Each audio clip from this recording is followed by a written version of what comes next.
Sylhet MC college মাঠে জনপ্রিয় বক্তা ডক্টর মিজানুর রহমান আজহারীর তাফসির মাহফিলে গিয়ে মোবাইল ফোন হারানোর ঘটনায় মঙ্গলবার বিকেল পর্যন্ত সিলেট মহানগর পুলিশের শাহপরান থানায় ৮৪টি সাধারণ ডায়েরি হয়েছে।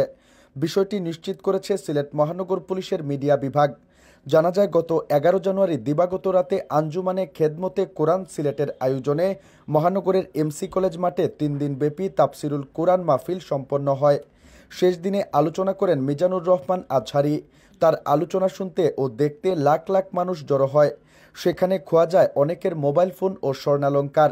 সিলেট মহানগর পুলিশ সূত্রে জানা যায়, আটককৃতদের মধ্যে ৪ নারীকে স্বর্ণালংকার ও ৬ পুরুষকে মোবাইল চুরির ঘটনায় আটক করা হয়েছে। আটককৃতদের কাছ থেকে কোনো মোবাইল ফোন উদ্ধার করা যায়নি। জিজ্ঞাসাবাদে তারা জানিয়েছেন, চুরি করা মুঠোফোনগুলো তারা বিক্রি করে দিয়েছেন। সিলেট মহানগর পুলিশের অতিরিক্ত উপকমিশনার মোহাম্মদ সাইফুল ইসলাম জানান, মাহফিলের শেষ দিনে মোবাইল ফোন খোয়া যাওয়ার ঘটনায় এসএমপির শাহপরান থানায় জিডি বেড়ে দাঁড়িয়েছে ৮৪টি এবং ২টি চুরির মামলা দায়ের করা হয়েছে। এই ঘটনায় আটক হয়েছেন ১০ জন। জিডি ও মামলার সংখ্যা আরও বাড়তে পারে বলে ধারণা করছেন তিনি।